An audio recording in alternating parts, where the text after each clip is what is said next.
وَكَمْ أَهْلَكْنَا قَبْلَهُمْ مِنَ الْقُرُونِ۔ اللہ فرماتے ہیں میری زمین پہ عداوت نہ کرو، فساد نہ مچاؤ، قتل نہ کرو، خون نہ بہاؤ، ناحق لوگوں کا خون نہ بہاؤ۔ اللہ پاک کی زمین ہر روز صبح کو عرض کرتی الہی لوگ مجھ پہ زنا کر کے چلتے ہیں، بدماشی کر کے چلتے ہیں، اجازت دے میں لقمہ بنا کر نگل جاؤں۔ مجھے اپنے اوپر ان کا چلنا پسند نہیں، مجھے اچھا نہیں لگتا۔ ہر روز آواز لگاتی ہے ظالموں، بدکاروں، بدماشوں، میرے اوپر دندناتے پھرتے ہو، ایک نہ ایک دن میرے اندر آؤ گے، تمہیں پتہ چل جائے گا کہ میں تم کو کتنا دشمن رکھتی تھی۔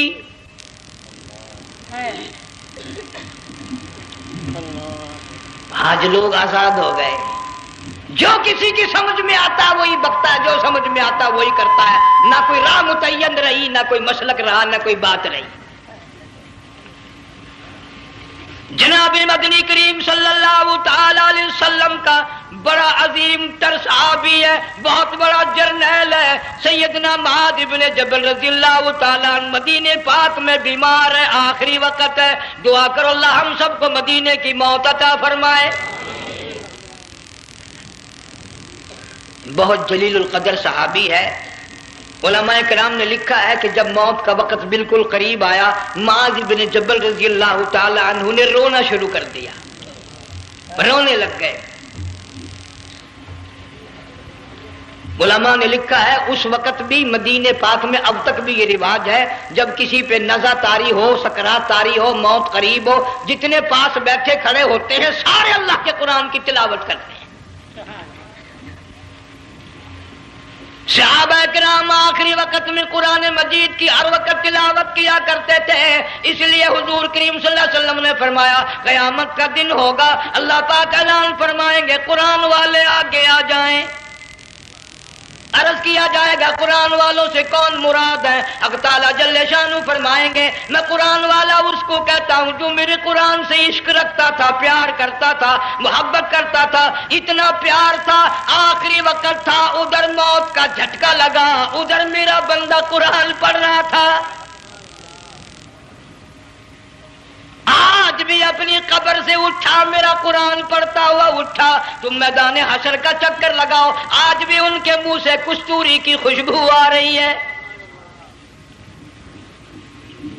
معاذ بن جبل رضی اللہ تعالیٰ عنہ قرآن مجید کی تلاوت فرماتے فرماتے رونے لگ گئے۔ کسی صحابی نے کہہ دیا موت سے ڈر کے رو رہے ہو، موت سے ڈر گئے؟ فرمایا نہیں۔ پھر کیوں روئے؟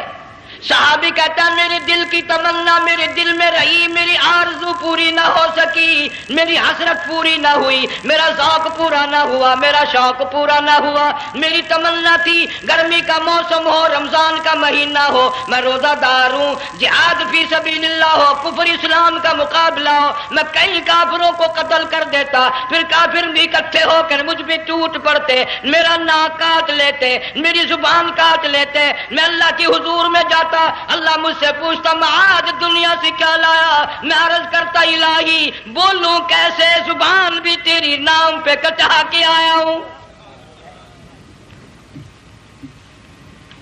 اور روزہ رکھ کر آیا ہوں، نیت یہ ہے کہ تیرے محبوب کے حوض کوثر کے پانی سے روزہ افطار کروں گا۔ ان اللہ والوں کی یہ موت تھی۔ مالک بن دینار رحمت اللہ علیہ ایک عجیب نوجوان کا واقعہ تحریر فرماتے ہیں۔ گرمی تھی، دوپہر تھی، سورج اپنی شباب پہ تھا، بڑی سخت گرمی تھی۔ میں نے ایک نوجوان کو دیکھا، وہ پیروں سے معذور ہے، دونوں پیر نہیں ہیں، ہاتھوں کے بل زمین پہ گھسٹ گھسٹ کے چل رہا ہے، اور گلے میں کرتا بھی نہیں، سامان کوئی نہیں، سواری کوئی نہیں، کھانے پینے کا انتظام کوئی نہیں۔ مالک بن دینار رحمت اللہ علیہ فرماتے ہیں میں نے اس نوجوان سے پوچھا کہ تو کہاں سے چلا اس حالت میں؟ کہنے لگا میں بلخ بخارے سے چلا ہوں۔ تجھے یوں ہی ہاتھوں کے بل گھسٹتے چلتے کتنا عرصہ گزر گیا؟ نوجوان کہنے لگا اللہ والے 7 برس ختم ہو کر 8واں لگ چکا ہے۔ اس حالت میں کہ جی ہاں اسی حالت میں تیرا کھانا پینا. جوان کہنے لگا والذی ہوا یطعمنی ویسقین وَإِذَا مَرِضْتُ فَهُوَ يَشْفِينِ. اللہ ہی کھلاتا ہے, وہی پلاتا ہے, بیمار ہو جاتا ہوں وہی تندرستی عطا کرتا ہے. اور نوجوان دوپہر بڑی سخت ہے, گرمی بڑی سخت ہے, میرے یہاں دوپہر کو آرام کر لے, قیام کر لے, کچھ دیر ٹھہر جا, آج میرے یہاں قیام کر لے. نوجوان رونے لگا اور کہنے لگا مالک بن دینار, یہ 2-4 منٹ جو تیری ساتھ باتوں میں میرے خرچ ہو گئے, مجھے ان کا ہی بڑا دکھ ہے. میں اور اپنی اس معذوری میں ہاتھوں کے بل 2-4 گز گھسٹ کر اور اپنے رب کے قریب ہو جاتا. یہ جو تیری ساتھ بات کرنے میں تھوڑا سا وقت خرچ ہو گیا, مجھے اس کا ہی بڑا دکھ ہے. ارے تو تھک گیا ہوگا. جوان کہتا ہے تیرے دیوانے مگر چلنے سے رک سکتے نہیں, تیرے دیوانے مگر چلنے سے رک سکتے نہیں, پاؤں تھک جاتے ہیں دل ان کے کبھی تھکتے نہیں. میرے سامنے تھکنے کا نام نہ لو, میرے دل میں عشق کی آگ جلی ہوئی ہے, سوز و گداز کا سمندر طوفان برپا کر رہا ہے. میں نہیں تھکنا جانتا, میرے یہاں نیند کا سوال نہیں, آرام کا سوال نہیں, میں تو گھسٹ گھسٹ کر رب کے دربار میں حاضر ہوا چاہتا ہوں. پوچھا کہ جا کہاں رہے ہو؟ کہنے لگا بیت اللہ کی زیارت کے لیے چلا, روز رسول اللہ صلی اللہ علیہ وسلم کی زیارت کے لیے چلا. کھانا پینا کچھ نہیں کہ نہیں, بس کہ منتظر ہوں اس گھڑی کا کہ کب وہ وقت آئے اور کب میں جا کر یوں کہوں کہ اے مدینے کی مہاجر سبز گنبد کے مکی, اے مدینے کے مہاجر سبز گنبد کی مکی, عرش ہے تیرے قدم کے فیض سے یہ سرزمین. کب وہ وقت آئے, کب میں مدینے کی گلیوں کو دیکھوں, کب آب و ہوا کو دیکھوں, کب مدینے کی بہاروں کو دیکھوں, کب گنبد خضرا پہ میری نگاہ پڑے, میرے دل کی تسلی ہو جائے. عاشق لوگ یوں ہی کیا کرتے ہیں. دیہات کی ایک عورت آئی رسول اکرم صلی اللہ علیہ وسلم کی وفات شریف کے بعد اور آ کے کہنے لگی بہن عائشہ رضی اللہ تعالیٰ عنہا, میں نے سنا ہے سرکار کی وفات شریف ہو گئی, کیا کہاں دفن کیا کہ اس حجرے میں؟ کہنے لگی مجھے دروازہ کھول کر قبر کی زیارت تو کرا دے. عورت ساتھ دیہات کی رہنے والی چوکٹ پہ کھڑی ہو کے کہنے لگی آقا جب بھی آتی تھی زبان تیری ہوتی تھی, قرآن خدا کا سنتی تھی, مسائل پوچھتی تھی, زیارت کرتی تھی, اب یہ زندگی اچھی نہیں لگتی, میں تیرے قدموں میں مرنا چاہتی ہوں. علماء نے لکھا ہے ایک چیخ ماری, چوکٹ پہ گر کر جان دے دی. سبحان اللہ. مالک بن دینار رحمت اللہ علیہ فرماتے میں بھی اس سال حج کے لیے گیا, مینا میں میں نے دیکھا کہ بڑا مجمع لگا ہوا ہے ایک جگہ, تو میں بھی گیا کہ یہ لوگ کیوں اکٹھے ہیں. میں نے لوگوں میں سے جھانک کر دیکھا تو وہی نوجوان بیٹھا ہے جس کو میں نے دوپہر کے وقت دیکھا تھا. وہی حالت ہے, گلے میں کرتا نہیں, گٹھڑی نہیں, ٹھیلا نہیں, سامان نہیں, اور رو رو کے یوں کہتا مولا آج کسی نے دمبے کی قربانی دی, کسی نے بکری کی قربانی دی, کسی نے اونٹ کی قربانی دی, کسی نے گائے کی قربانی دی. میں فقیر ہوں, میں مسکین ہوں, میں بالکل مفلس اور نادار ہوں, میرے پاس تو یہ میری جان ہے, میں اس کی قربانی دیا چاہتا ہوں, قبول فرما. ہزاروں لاکھوں لوگوں کے سامنے ایک چیخ ماری اور مینا میں جان دے دی. اس حالت میں ان اللہ والوں کا آخری وقت آتا ہے. ایک ہم لوگ مرتے ہیں ایکسیڈنٹوں میں, سڑکوں پہ, ادھر موت کا جھٹکا لگ رہا, ادھر منہ میں کنجری کا گانا. ارشاد فرمایا مدنی کریم صلی اللہ تعالی علیہ وسلم نے سیاتی علی الناس زمان, اور لوگوں میری امت میں ایک وقت ایسا آئے گا لوگ اتنے برباد ہو جائیں گے, صبح کو آدمی مومن مسلمان ہوگا, شام کو موت آئی تو جنازہ کافر کا اٹھ رہا ہوگا. گھروں میں محلوں میں آج موت آتی ہے, کنجری کا گانا منہ میں ہوتا ہے. ادھر دم نکل رہا ہے، ادھر کنجری کا گانا کانوں میں آواز آ رہی ہے، میت کو غسل دیا جا رہا ہے، کنجری کی آواز آ رہی ہے، جنازہ اٹھا کر لے جا رہے ہیں، کنجری کی آواز آ رہی ہے، قبر میں میت اتاری جا رہی ہے، کنجری کی آواز آ رہی ہے، قبر پہ مٹی ڈالی جا رہی ہے، کنجری کی آواز آ رہی ہے۔ اس محال میں، اس معاشرے میں ہم کس طرح ایمان اور یقین اور ایمان ساتھ لے کر مریں گے؟ ہزاروں نہیں، لاکھوں کو مرتے وقت کلمہ نصیب نہیں۔ قسم دے کر پوچھو، ماں مر رہی ہے، کلمہ منہ سے نہ نکلا، باپ مر گیا، منہ سے کلمہ نہیں نکلا، بیگم صاحبہ چل بسی، منہ سے کلمہ نہیں نکلا۔ ہزاروں چلے گئے اور اپنے جانے کا پھر بھی یقین نہ آیا۔ تم نے کبھی سوچا تک نہیں، خیال تک نہیں کیا؟ ارشاد فرمایا مدنی کریم صلی اللہ تعالی علیہ وسلم نے لوگوں ابو ہریرہ رضی اللہ تعالیٰ عنہ سے پوچھا تو کیوں رویا؟ عرض کرنے لگا میرے آقا اتنی کمزوری کبھی نہ دیکھی، اتنی ضعیفی کبھی نہ دیکھی، اتنی ناتوانی کبھی نہیں دیکھی، چہرہ انور بالکل کمزور ہو گیا۔ آپ نے ٹھنڈا سانس لے کر فرمایا ابو ہریرہ تجھے معلوم نہیں موت بالکل قریب آ گئی، بالکل قریب آ گئی موت۔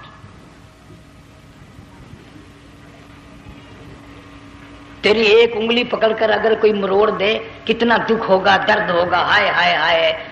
جنگ والوں کبھی تم نے سوچا نہیں 360 رگیں ٹوٹیں گی کیا حال بنے گا، اعضاء چھوٹیں گے، سر کے بالوں سے لے کر پیروں کے ناخنوں تک ہر جوڑ کو توڑ کے رکھ دیا جائے گا، وزیروں، سفیروں، امیروں، حسینوں، جمیلوں، تمام کے جوڑوں کو اکھاڑ کے رکھ دیا جاتا ہے۔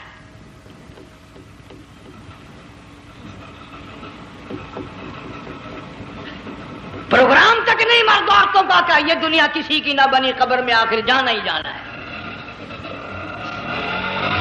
علماء کرام نے لکھا ہے کہ حضرت عیسیٰ علیہ السلام کے پاس لوگ آئے اور کہنے لگے نئی نئی قبروں سے مردے زندہ کر کے دکھاتے ہو، آؤ ہم ایک پرانی قبر پہ لے کے چلتے ہیں، مردہ زندہ کر کے دکھاؤ۔ عیسیٰ علیہ السلام تشریف لے گئے، فرمایا قم باذن اللہ، ایک نوجوان زندہ ہو کر قبر سے نکل کر سامنے آ کر کھڑا ہو گیا۔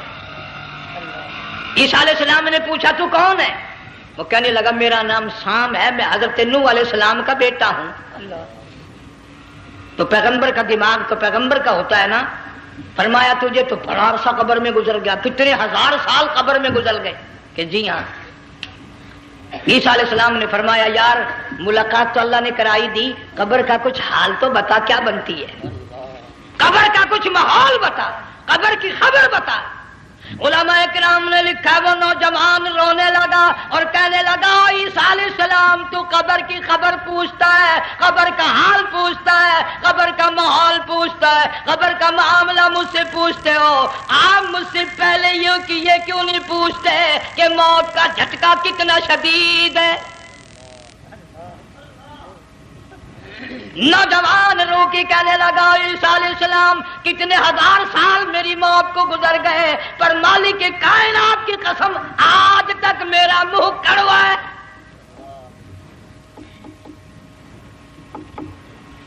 اس لیے جنگ والوں لمبی چوڑی بات کہنے کا وقت نہیں، حالات نہیں، میں تو تمہیں اتنا سا پیغام دینے آیا۔ کھانے پینے کا زمانہ ہے، میں جانتا ہوں تم کیلے کھاتے ہو، تمہیں کیلے کا ذائقہ معلوم ہے، امرود کا ذائقہ تم کو معلوم ہے، انار کا ذائقہ تمہیں معلوم ہے، انگور کا ذائقہ معلوم ہے، انناس کا ذائقہ معلوم ہے، آم کا ذائقہ معلوم ہے، ہزاروں پھلوں کے ذائقے تمہیں معلوم ہے، ہزاروں مٹھائیوں کے ذائقے تمہیں معلوم ہے، ہزاروں بیکری کی چیزوں کے ذائقے تمہیں معلوم ہے، ہزاروں شربتوں کے ذائقے معلوم ہے، پر تم نے جنگ والوں کبھی بھی قبرستان میں جا کر قبر والوں سے یہ نہیں پوچھا او قبر والوں ذرا بتاؤ تو صحیح موت کا ذائقہ کیسا ہے؟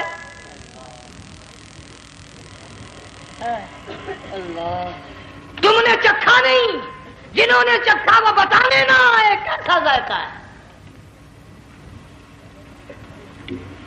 اس لیے قرآن کہتا کلا اذا بلغت التراقی وقیل من راق،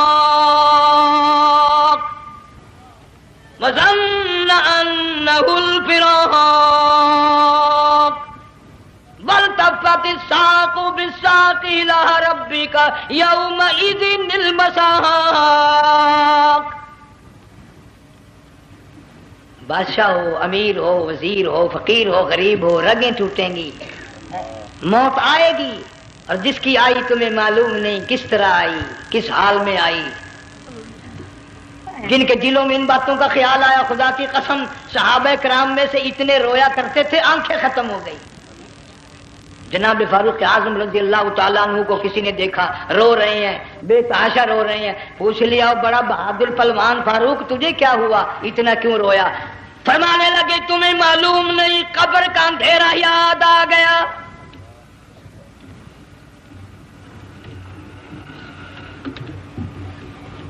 ایک 1,29,000 صحابہ کرام اس آخرت کے لیے قربانیاں دیتے آئے، اولاد کی قربانی دی، مال کی قربانی دی، جان کی قربانی دی، جو کرنا پڑا وہ کر گزرے، لیکن محمد عربی صلی اللہ علیہ وسلم کا دامن نہ چھوڑا.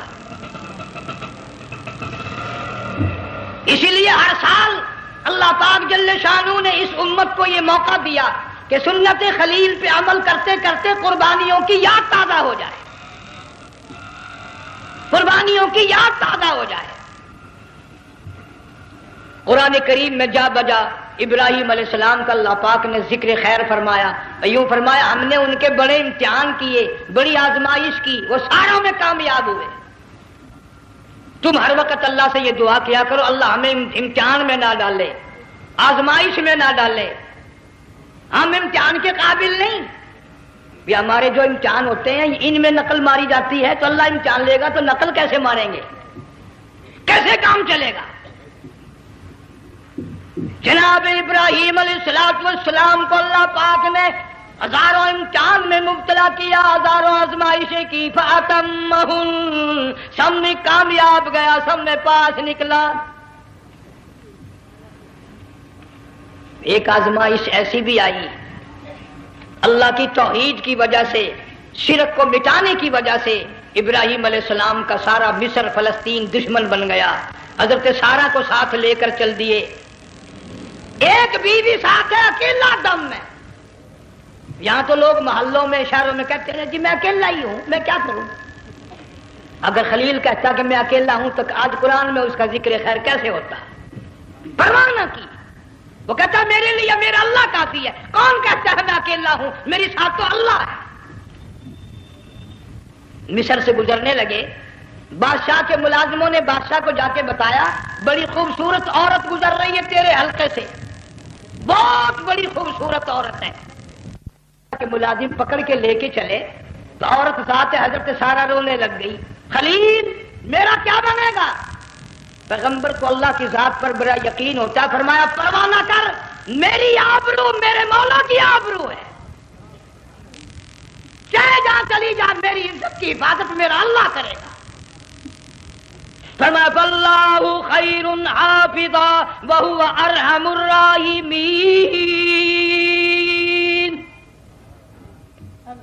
پرواہ نہ کر، میں اس کا پیغمبر ہوں، نبی ہوں، چیخا میں جلا اس کے لیے، سارے دکھ اٹھاتا ہوں اس کے لیے، میری عزت کی حفاظت وہی کرے گا. محل میں جا کر حضرت سارہ کو بند کر دیا. بادشاہ نے بلوایا ہے عزت لوٹنے کے لیے، بادشاہ نے پکڑوا کر منگوایا ہے آبرو برباد کرنے کے لیے. بادشاہ کا ارادہ ہے سارا کی عزت کو برباد کرنے کا، اور اللہ کا پروگرام ہے سارا ادھر آ، اس محل میں ایک معصوم بچی ہے جس کا نام ہاجرہ ہے، میں اس کو اتنا پسند کرتا ہوں، اللہ فرماتے ہیں اس کے پیٹ سے اسماعیل ذبیح اللہ کو پیدا کرنا چاہتا ہوں، اس کی نسل سے حبیب اللہ کو لانا چاہتا ہوں. آج تک کسی کی انگلی اس کی طرف نہیں اٹھی. سارا محل میں آؤ، اس کو آ کر ساتھ لے جاؤ تاکہ میرے ذبیح اللہ کی پیدائش کا معاملہ بن جائے. بادشاہ کا ارادہ ہے آبرو برباد کرنے کا، اللہ کا ارادہ ہاجرہ کی آبرو بچانے کا. فرمایا وَيَمْكُرُونَ وَيَمْكُرُ اللَّهُ وَاللَّهُ خَيْرُ الْمَاكِرِينَ. اس نے بھی تدبیر بنائی، میں خدا نے بھی تدبیر بنائی۔ بادشاہ آیا حضرت سارہ کے قریب برائی کا ارادہ کر کے۔ مفسرین نے لکھا ہے حضرت سارہ نے فرمایا مجھے 2 رکعت نماز پڑھنے دے۔ یہاں سے پتہ چلا کوئی پاک دامن عورت، کوئی نیک بیٹی اگر غنڈوں میں بدماشوں میں پھنس جائے، عزت بچانے کا طریقہ یہ ہے وضو کر کے اللہ کے سامنے نیت تو باندھ، تیری عزت کے لیے وہ فرشتے بھیجے گا۔ علماء کرام نے لکھا ہے کہ ایک جہاز سمندر میں چل رہا ہے، طوفان آیا، جہاز تختہ تختہ ہو گیا، کچھ لوگ غرق ہو گئے، ڈوب گئے، کچھ تختوں پہ بہ کر کے چلنے لگے۔ ایک عورت گود میں بچہ ہے، ایک حبشی نوجوان دوسرے تختے پہ بیٹھا ہوا جاتا ہے۔ اس نے عورت اکیلی دیکھ کر اپنا تختہ چھوڑ دیا اور بدماشی کے ارادے سے عورت کے تختے پہ آ بیٹھا۔ تم جنگ والے سوچ رہے ہوگے کہ ڈوبتے وقت بھی باز نہ آئے، یہ سیلاب آتے ہیں لوگ بدماشیوں سے باز آئے؟ ڈوب گئے مگر باز نہ آئے، بغیرتی لوگ کرتے ہی رہے۔ علماء کرام نے لکھا حبشی نوجوان نے عورت کا بچہ چھینا سمندر میں پھینک دیا۔ عورت روئی اور کہنے لگی میرے اللہ، بیٹھی رہتی ہوں عزت جاتی ہے، حرکت کرتی ہوں ڈوب جاؤں گی۔ میں نے سنا ہے سمندر کی گہرائیوں سے تو نے یونس علیہ السلام کی سنی تھی، میں تو پانی کے اوپر بہ رہی ہوں، مولا میری آبرو بچا، میرا ایمان بچا، میری عزت بچا، تیرے سوا میری سننے والا کوئی نہیں۔ لا الہ الا انت سبحانک انی کنت من الظالمین۔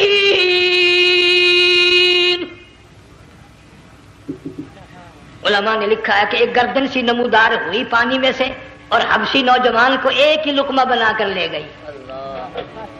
وہ تو ہر جگہ سنتا ہے، پکارنے والا بے بس بے کس ہو کر جب اس کو پکارتا ہے وہ ہر جگہ انداز پہنچاتا ہے، وہ ہے جو موجود ہر جگہ۔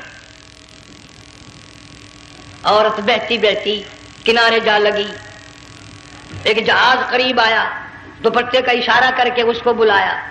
جہاز میں جب سوار ہوئی تو دیکھتی کیا ہے، ایک نوجوان کی گود میں اس کا وہ بچہ جو سمندر میں پھینک دیا تھا بیٹھا ہوا کھیل رہا ہے۔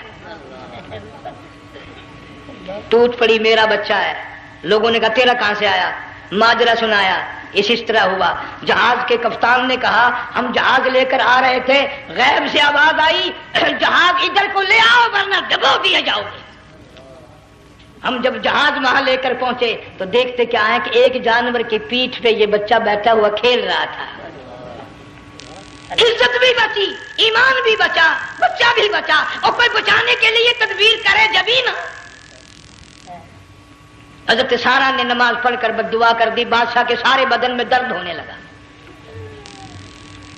پیغمبر کا سارا گھر بڑا کریم ہوتا ہے، جب اس کو درد نے ستایا نا کہنے لگا میں وعدہ کرتا ہوں تجھے کچھ نہیں کہوں گا، میرے لیے دعا کر دے۔ اب اگر کوئی جنگ کا ہوتا یا میں ہوتا کہتا دفع ہو تیرے واسطے دعا کا دی، لیکن حضرت سارہ نے پھر جھولی پھیلا دی، مولا وعدہ کرتا ہے بدماشی سے توبہ کرتا ہے، اس کو تندرستی عطا فرما دے۔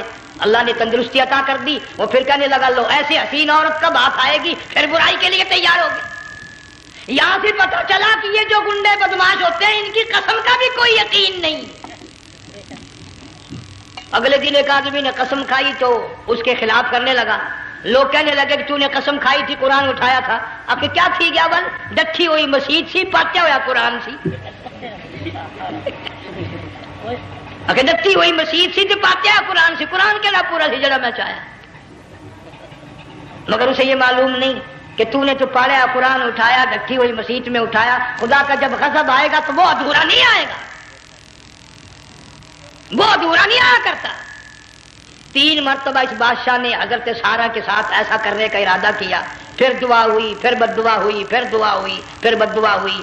آخر کار کہنے لگا اپنے ملازموں کو کہ وہ بدماش ہو، عورت کے روپ میں کسی بلا کو پکڑ کے لائے ہو، کسی جن بھوت کو لے آئے ہو، اور کہنے لگا تو چلی میرے محل سے جلدی چلی جا، اور جاتی جاتی وہ کہا کہ یہ تیری خدمت کیا کرے گی، یہ بچی میرے محل میں ہے، اس کو ساتھ لے جا۔ حضرت سارہ کو ہاجرہ کو ساتھ کر دیا۔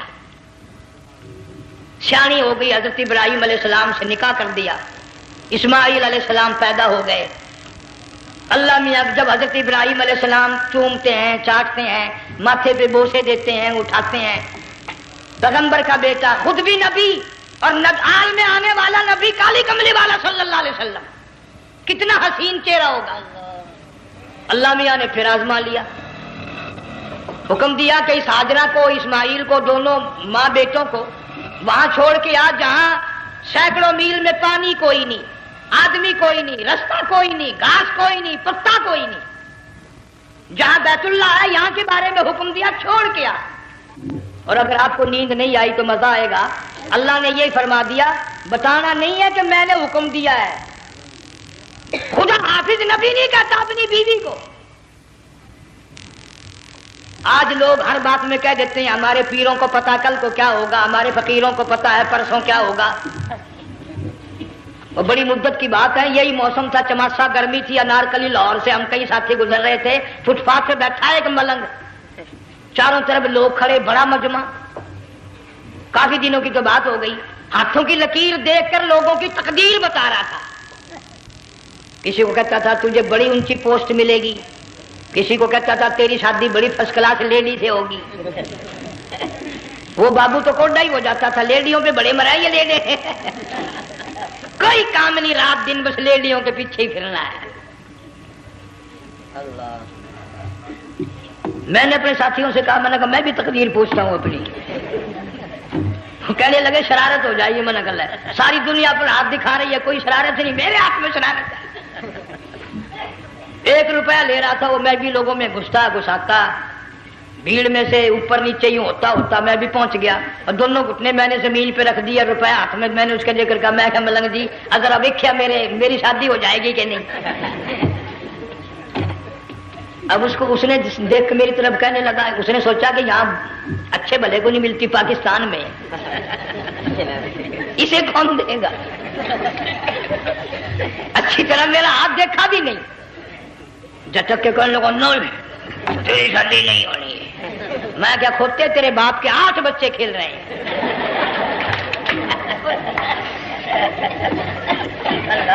یوں ہی عقیدے بگڑ جاتے ہیں لوگ۔ ہمارے پیر کو پتا، فقیر کو پتا، کسی کو پتا نہیں ہے، کوئی نہیں جانتا۔ فرمایا وما تدری نفس ماذا تکسب غدا، کوئی نہیں جانتا کل کیا ہو جائے گا۔ وما تدری نفس بأی ارض تموت، کوئی نہیں جانتا زمین کے کس ٹکڑے پہ موت آئے گی۔ ان اللہ علیم خبیر، ایک اللہ کی ذات جانتی ہے۔ حضرت ہاجرہ اسماعیل علیہ السلام کو چھوڑ کر چل دیے، نہ خدا حافظ کہا، نہ کوئی تسلی دی، تھوڑی سی کھجوریں، تھوڑا سا پانی، ختم ہو گیا۔ ابراہیم علیہ السلام جب دور نکل گئے تو حضرت ہاجرہ نے دیکھا یہ تو چلے گئے، کھڑی ہو کر آواز دی، اے میرے ابراہیم۔ مڑ کر نہیں دیکھتے۔ جنگ والوں، اللہ کا پیغمبر اللہ کی اجازت کے بغیر اپنی بیوی کی طرف نہیں دیکھتا، گھر والی کی طرف نظر اٹھا کر نہیں دیکھتا۔ ایک تم ہو، چٹی داڑھی، بڑھیپا، کالے برقعے والی نظر آ جائے نا، آگے بھاگ کر بڑے نہیں آتے ہیں، کہاں جانا چاہتی ہیں آپ؟ تیری ماں لگتی ہے آپ چلی جائے، تو یہ کیا ہوا؟ یہ کالے برقعے پہ مرتے مرتے مرتے مرتے مری گئے۔ ایسا عجیب تماشا۔ وہ لاہور پلیٹ فارم پر پھر رہی تھی نا ایک لیڈی برقع اوڑے، آ گیا ایک لیڈا، کہنے لگا سیون اپ لاؤں، نے کہا لے آئے، نے کہا واہ واہ کام بن گیا، وہ سیون اپ لے آیا۔ تھوڑی دیر کے بعد کہنے لگا میرے خیال میں کوئی پھینٹا بھی ہو جائے، انہوں نے کہا لے آئے، انہوں نے کہا سبحان اللہ پکا کام ہو گیا۔ وہ سیون اپ بھی پی لی، پھینٹا بھی ڈکار گئی۔ تھوڑی سی دیر کے بعد کہنے لگا سیب لے آؤں، وہ لے ہی آیا سیب، کیا آپ کے لیے میں سیب لایا ہوں آپ کھائیں؟ کہنے لگی نہیں آپ کھائیں۔ اس نے سوچا ہو میری بھی محبت ہو گئی ہے، سیب کھانے کے لیے مجھے بھی کہہ رہی ہے۔ جب اس نے اصرار کیا نا کہ میں تو تیرے لیے لایا ہوں، کھا تو صحیح، کہنے لگی کیسے کھاؤں، میرے منہ میں دانت ہی نہیں ہے۔ اب پتا چلا اسے کہ صبح سے میں تو پرانے پپی کے پیچھے پھر رہا تھا۔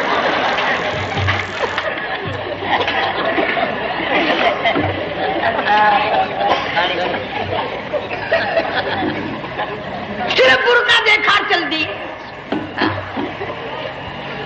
یہاں پیغمبر اپنی گھر والی کی طرف نہیں دیکھتا۔ حضرت حاجرہ نے اسماعیل علیہ السلام کو سینے سے لگایا، عرب کی قداور مائی، طاقتور مائی، دوڑ لگا کر حضرت خلیل کا راستہ آ کے روک لیا اور کہنے لگی میں جوان عورت، یہ پیارا نور نظر، یہ لخت جگر، شکل تو دیکھو، صورت تو دیکھو، ہمیں یہاں چھوڑ کے جا رہے ہو؟ اللہ کا پیغمبر بولتا نہیں۔ پتہ چلا پیغمبر اللہ کی اجازت کے بغیر سانس نہیں لیتا، آنکھ کا اشارہ نہیں کرتا۔ حضرت حاجرہ رونے لگ گئی، میرے خلیل، میری ابراہیم، میرا قصور بتاؤ، میرا جرم بتاؤ، میری خطا بتاؤ، میرا گناہ بتاؤ، معافی چاہوں گی، معذرت کروں گی، اس بچے کا کیا گناہ ہے اس میدان میں چھوڑ کے چلے ہو؟ بولتے نہیں ہیں، اللہ کی طرف سے بولنے کی اجازت نہیں ہے۔ حضرت حاجرہ نے خود ہی قیاس لگایا، سوچتی ہیں پیغمبر تو کسی پہ ظلم نہیں کرتا۔ وہ کہنے لگی خلیل، کہیں اس رب کا حکم تو نہیں، کہیں اس اللہ کا یوں حکم تو نہیں؟ جنگ کے لوگوں اگر خلیل ہاں کہہ دیتا تو کیا حرج تھا؟ ہاں نہیں کہتا، اجازت نہیں، تاکہ حاجرہ کے یقین ایمان کا امتحان مکمل ہو۔ مفسرین نے لکھا ہے کہ حضرت ابراہیم علیہ السلام نے سر کا یوں اشارہ کیا، بس ذرا سا ہاں، پھر عورت کا ایمان دیکھ، یقین دیکھ، یہی نہ بیٹھی، دوڑ کے وہاں گئی ہے جہاں پہلے بٹھا کر آئے تھے اور کہنے لگی ابراہیم جاؤ، میں جانوں میرا رب جانے، پرواہ نہیں۔ راتیں آتی ہیں چلی جاتی ہیں، دن آتے ہیں گزر جاتے ہیں، تھوڑی سی کھجوریں تھی وہ ختم ہو گئی، پانی ختم ہو گیا، بھوک اور پیاس نے بے چین کر دیا۔ اسماعیل علیہ السلام کی اتنی لمبی زبان باہر نکلا، دو پتھر کھڑے کر کے اوپر ایک پتھر رکھ کر چھاؤں بنائی، اس کے نیچے لٹا دیا اور پھر چکر لگایا، کبھی صفا پہاڑی پہ چڑھتی ہے، کبھی مروہ پہاڑی پہ چڑھتی ہے، کبھی اترتی ہے اور ڈھلوان میں سے بھاگ کر چلتی ہے جب اپنا بچہ نظر نہیں آتا۔ سارے کہہ دو اللہ بڑا بے نیاز ہے، اللہ بڑا، زور سے کہو اللہ بڑا۔ کسی کے 500 سال کے سجدے رد، کسی کی ہزاروں سخاوت صدقات رد، کسی کی چال منظور، کسی کی رفتار منظور، کسی کی ٹور منظور۔ اور یوں فرمایا حاجرہ میری رحمت کی تلاش میں آج جو تو نے دوڑ لگائی ہے، یہ تیری چال ڈھال رفتار ٹور ہمیں اتنی پسند آ گئی، اتنی پسند آ گئی کہ آج کے بعد خلیل اللہ کیوں نہ ہو، ذبیح اللہ کیوں نہ ہو، کلیم اللہ کیوں نہ ہو، روح اللہ کیوں نہ ہو، حبیب اللہ کیوں نہ ہو، صحابہ کرام کیوں نہ ہو، قطب ابدال غوث کیوں نہ ہو، میری حاجرہ مجھے اپنی کبریائی کی قسم جب تک وہ تیری چال چل کے نہ دکھائے گی حاجی کا لانے کا حقدار نہیں ہو سکتا۔ تیری رفتار اسے چلنی پڑے گی۔ فرمایا ان الصفا والمروۃ من شعائر اللہ فمن حج البیت او اعتمر فلا جناح علیہ ان یطوف بہما ومن تطوع خیرا فإن اللہ شاکر علیم۔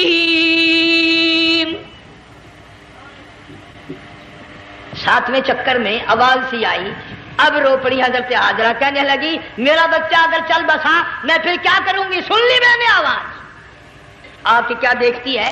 اسماعیل علیہ السلام کی نرم و نازک ایڑیاں جس زمین پہ رگڑی گئی تھی وہاں سے چشمہ جاری کر دیا۔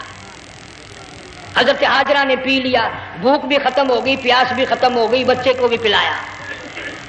اللہ تعالیٰ نے خانہ کعبہ کی بنیاد ڈال دی، ایسے گھر کی بنیاد ڈالی۔ حضور صلی اللہ علیہ وسلم فرماتے ہیں 500 سال کی عبادت ایک طرف اور بیت اللہ پہ ایک نگاہ یوں ڈالنا ایک طرف۔ 500 سال کی عبادت کا وہ ثواب نہیں جو ایک نظر خانہ کعبہ پہ ڈالنے کا ثواب ہے۔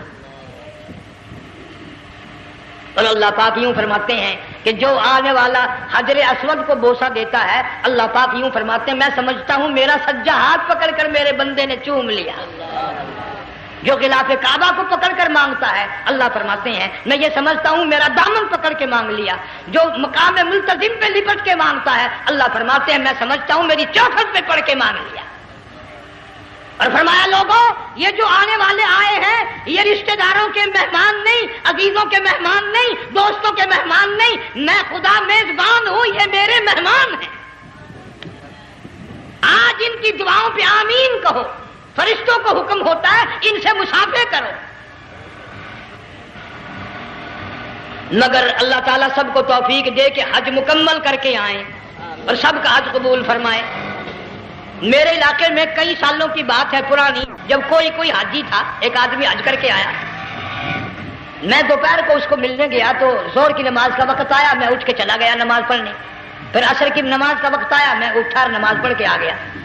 میں نے اس حاجی کے لڑکے سے پوچھا، میں نے کہا حاجی صاحب نے نماز یہیں پڑھی؟ تو کہنے لگا جی ابھی شروع نہیں کی، سفر کے تھکے ہوئے ہیں نا، 2-4 دن کے بعد شروع کریں گے. شکر ہے پہلے لوگ جھوٹ نہیں بولا کرتے تھے. ہاں آج کل کا ہوتا ہے نا تو وہ کہہ دیتا ہے جی یہ تو کئی وقت کی کچھی پڑھ کر بیٹھے ہیں. تو پھر مولوی تھا نا، میں بیٹھ گیا حاجی کے پاس. باتوں میں اس کو لے آیا یہی، میں نے کہا حاجی صاحب نماز نہیں پڑھی؟ کہنے لگا آپ ہی لوگوں سے سنا ہے کہ بیت اللہ میں جو ایک نماز پڑھے 1,00,000 کا ثواب ملتا ہے، مسجد نبی میں جو ایک نماز پڑھے 50,000 کا ثواب ملتا ہے. 4 مہینے پڑھ کے آیا، وہ حساب لگا لو.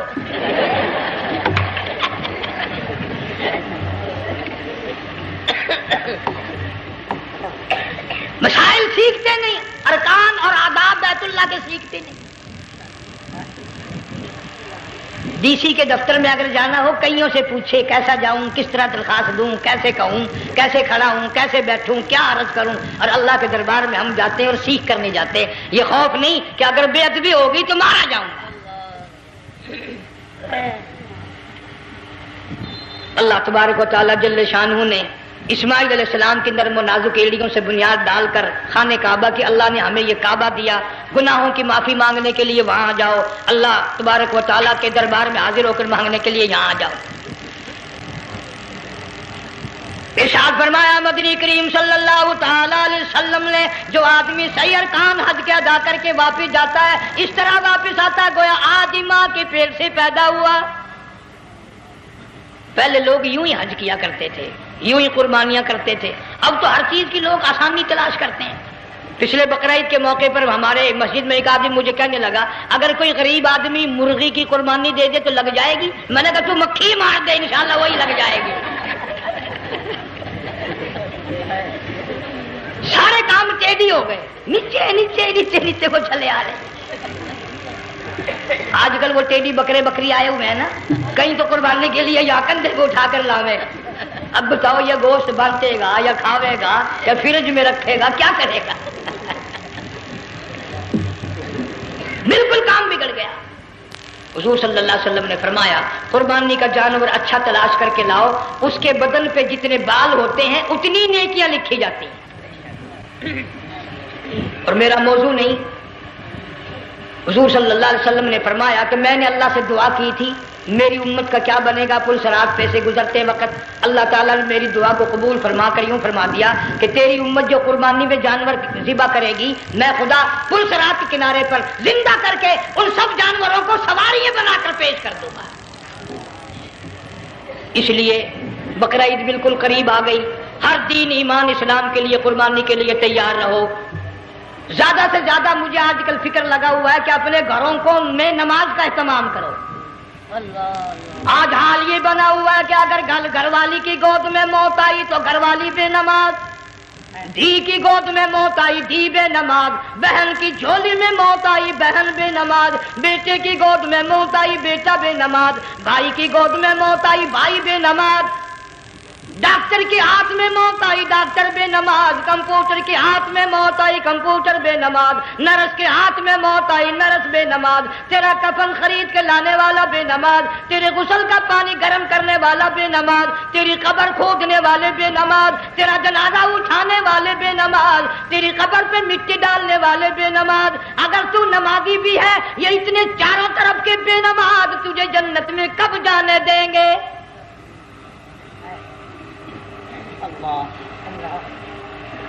اس بچی کا فکر کیوں نہیں کرتا؟ کلاس میں فیل ہو جائے تجھے دکھ لگتا ہے میری بچی فیل ہو گئی، ساری عمر نماز نہ پڑھے تجھے کبھی درد نہیں ہوا کہ جہنم کے انگاروں میں جلے گی؟ بیوی ایک دن تیرا کہنا نہ مانے آگ لگ جاتی ہے، ساری عمر نماز نہ پڑھے بے ایمان تجھے کبھی آگ نہیں لگی۔ اس گھر سے تیرا جنازہ نکلے گا، اس گھر سے تیری میت اٹھے گی جس گھر میں تم نے سارے بے نماز پیدا کر رکھے ہیں، سارے بے نماز اکٹھے کر رکھے ہیں، کس طرح ایمان کلمہ ساتھ لے کر جائے گا؟ اس لیے اپنے ماحول میں، اپنے گھر میں بچیوں کو، بہنوں کو پیار سے، محبت سے، بڑے عقیدت سے ان کو نمازی بنا، تاکہ مرنے کے بعد جب تیرا جو بیٹی بہن منہ دیکھنے آئے تو نمازی تو تیرا منہ دیکھنے آئے، تیرا منہ دیکھنے بھی سارے بے نمازی آئے، تجھے کیا فائدہ ہوگا؟ اللہ سبحانہ و تعالی ہم سب کو ہمارے گھر کے ماحول کو نمازی بنائے۔ مفتی صاحب اس دنیا فانی سے رخصت ہو گئے، تشریف لے گئے، جان سارا بے وارثہ ہو گیا۔ مفتی صاحب ہی کا مدرسہ ہے، یہ مفتی صاحب ہی کے بچے ہیں، ان بچوں کی سرپرستی کرو، ان کا اکرام کرو، ان کی عزت کرو، جامعہ حلیمیہ کی خدمت کرو۔ بقرہ عید کا موقع آ رہا ہے، وہ تو نہ جانے کس کس طریقے سے اپنا کام چلاتے تھے، ہزاروں لوگوں سے ان کے تعلقات تھے، یہ بچے ہیں، نیا کام ہے۔ اللہ سبحانہ و تعالی ہر خدمت گزار کو دو جہان میں سرخ روی عطا فرمائے۔ بڑی اچھی اچھی کیسٹیں آپ کو یہاں سامنے سے ملیں گی اپنے گھر کا ماحول بنانے کے لیے۔ پیغمبر کی دعا سے پہلے نہ اٹھا کرو بھائی، ہائے ہائے، کوئی دنیا کا دین کا جس کو کوئی اللہ سے حاجت ہو بیٹھ جائے ایک منٹ کے لیے، درود شریف پڑھ کے دعا مانگو۔ اللہم صلی وسلم وبارک علی سیدنا و مولانا محمد وعلی آل سیدنا و مولانا محمد وبارک وسلم۔ یا اللہ قبلہ مفتی صاحب رحمہ اللہ کی قبر کو جنت کا باغ بنا، اللہ تعالیٰ ان کے گھر والوں کو صبر جمیل کی توفیق عطا فرما، اللہ پاک ان کی آل اولاد کو مفتی صاحب کا جانشین صحیح معنوں میں جانشین بنا، اس مدرسے کو آباد فرما، اللہ تعالیٰ سارے جنگ کی سرپرستی فرما، سارے شہر کو آباد فرما، ہر شر سے ہر فتنے سے سب کی حفاظت فرما۔ یا اللہ ہم سب کو سچا مسلمان پکا دیندار بنا، ہمیں اور ہماری اولاد کو نیک اور نمازی بنا۔ یا اللہ ہمارے گھروں کو نماز اور قرآن سے آباد فرما، کلمے اور ایمان والی موت عطا فرما۔ صوفی مولانا محمد یار صاحب رحمہ اللہ کی قبر کو جنت کا باغ بنا۔ یا اللہ تمام مسلمانوں کی بخشش فرما، ساری امت کی مغفرت فرما، ساری مخلوق پہ کرم اور فضل فرما۔ یا اللہ سارے پاکستان کی حفاظت فرما، پاکستان کے داخلی خارجی دشمنوں کو ذلیل و خوار کر دے۔ یا اللہ ہم سب کو یقین ایمان اپنے اندر پیدا کرنے کی توفیق عطا فرما، ظالم کے ظلم سے بچا، شریر کی شرارت سے بچا، مولا حاسدوں کے حسد سے بچا، فتنہ پردازوں سے ہم سب کی حفاظت فرما، بے اولاد کو اولاد عطا فرما، جن کے پاس بچیاں ہیں اللہ تعالیٰ نرینہ اولاد عطا فرما۔ اور میں تو کافی دنوں کے بعد آیا ہوں، پرانے دوستوں میں سے تھے قاری غلام محمد صاحب، سب کا رحمت اللہ علیہ، اللہ تعالیٰ ان کی قبر کو جنت کا باغ بنا، سب کو جوار رحمت میں جگہ عطا فرما۔ ہمارے بڑے بزرگ قبلہ درخواستی صاحب مدذلو یا اور جتنے بھی بیمار ہیں اللہ پاک سے کاملہ عطا فرما۔ مجھے بھی پیر غلام حبیب صاحب اللہ تعالیٰ ان کو بھی صحت کاملہ عطا فرما، اور میں گناہ گار بھی اب تو سارا سال گزر گیا، اکثر بیماری رہتا ہوں، اللہ تعالیٰ صحت کاملہ عطا فرما، موت آئے تو کلمے اور ایمان والی موت عطا فرما۔ یا اللہ دو جہان کی سعادت عطا فرما، دو جہان کی ذلت اور رسوائی سے ہم سب کی حفاظت فرما، سب کے کاروبار میں روزی رزق میں خیر و برکت عطا فرما، جس کے ذمہ قرضہ ہو ادا کرنے کی صورتیں پیدا فرما، ہر پریشان حال کی پریشانی کو دور فرما، مشکلوں کو آسان فرما، تلخیوں کو راحتوں سے تبدیل فرما۔ یا اللہ مفتی صاحب کے بچوں کو صحیح معنوں میں مفتی صاحب کا جانشین بنا، جامعہ حلیمیہ کو قیامت تک کے لیے قرآن سنت کا مرکز بنا۔ ربنا تقبل منا انک انت السمیع۔ افغانستان کے مجاہدین کو ہمیشہ ہمیشہ کے لیے کامیاب فرما، جتنے لاکھوں طالب علم اللہ والے شہید ہو گئے سب کے درجوں کو بلند فرما، افغانستان کے سارے مجاہدین کو اللہ تعالیٰ کامیاب فرما۔ روسی، امریکی، یہودی، مرزائی، عیسائی یہ جتنے منصوبے بنا کر مسلمانوں کو تباہ کر رہے ہیں یا اللہ ان سب منصوبوں کو برباد کر دے، ان کے تمام منصوبوں کو خاتمے ملا دے۔